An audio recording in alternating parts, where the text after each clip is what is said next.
j'explique aussi, c'est ce que j'ai expliqué sur les nuits debout, parce que j'étais intéressé par ce mouvement. Aujourd'hui, je fonctionne un peu différemment.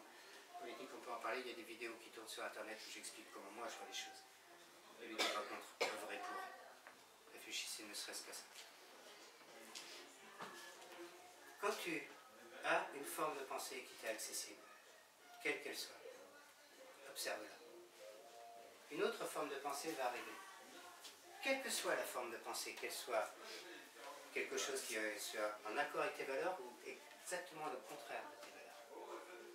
Moi, je suis ouvert à des tas de formes de pensée, ça fait 15 ans que je suis quasiment tout le temps sur la route, que je fréquente des gens dans ma famille, il y en a un qui me prend vraiment pour un taré, qui continue encore 15 ans après à me dire, lui, il n'a pas... Tu sais très bien, ouais, je suis taré, bien sûr, ça fait des années que je m'entraîne, hein. Et puis, pour l'instant, je compte le rester. Plus vous avez de formes de pensée, accès à des formes de pensée différentes, plus vous aurez d'éléments pour construire votre propre forme de pensée. Celle qui est juste pour vous. Un avantage aussi. Moi, je rencontre des gens de tout milieu, même du Front National, discuter avec eux, pas avec tous, il y en a, c'est impossible. Mais de l'autre côté aussi, hein. Même dans les nuits debout, il y avait des gens, c'était impossible de discuter avec eux. J'ai une forme de pensée et je m'y accroche. Je discute avec tout le monde. L'avantage, c'est que si vous œuvrez pour quelque chose et que l'autre c'est une forme de pensée complètement différente, vous connaissez son point faible si vous l'avez écouté. Il vous donne tous les éléments pour que vous, vos arguments, ils soient le dernier que vous donniez. Parce que celui qui gagne, celui qui a raison, pas qui a raison dans le sens, celui qui va, même dans sa façon d'être, quelqu'un qui est heureux, il attire les gens. Quelqu'un qui est malheureux, il les repousse. Celui qui a raison, c'est celui qui va pouvoir sortir le dernier argument. Comment commercial? C'est celui qui sort le dernier argument. Même pas s'il est juste pour l'autre ou pas, ça veut dire qu'il ne peut pas dire c'est pas vrai. Il peut simplement dire je suis pas d'accord. Dans la vie de dehors, moi, si j'avais écouté les gens autour de moi, j'aurais jamais fait le 10e de ce que j'ai fait.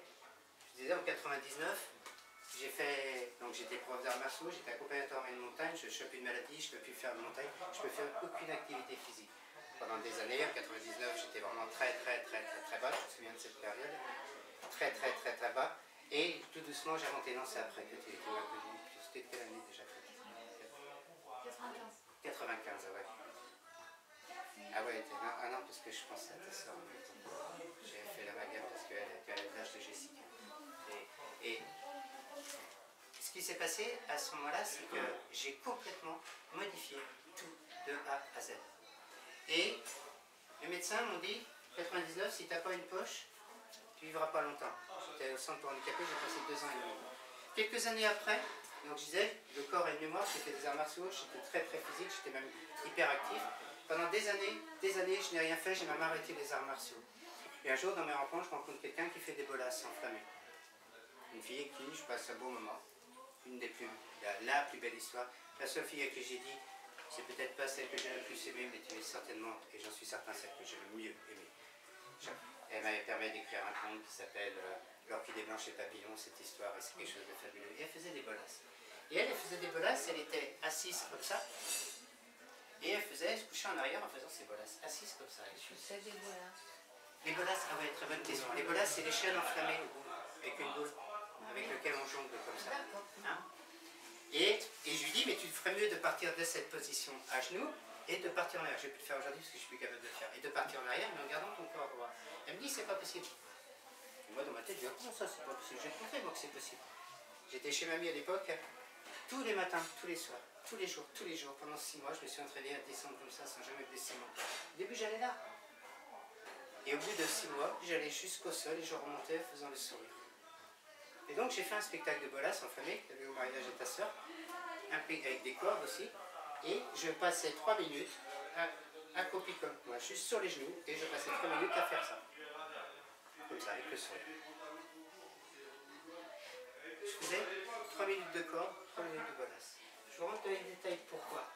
Parce qu'un jour, je suis allé voir mon médecin qui me connaît depuis des années, qui me suivait depuis longtemps, j'ai changé depuis. je lui explique ce que je fais. Je lui dis, montre-moi. Et dans le style de, mais tu me dis quoi toi? Oh. Et je suis là et je lui montre. Sans les bolasses, on fait un mimant avec les bolasses. Et là, il me fait asseoir à son bureau. Il me dit, tu vois, Dan, ce que tu viens de me montrer, si je ne l'avais pas vu, je ne pourrais pas y croire. Parce que médicalement, avec ta maladie, c'est impossible.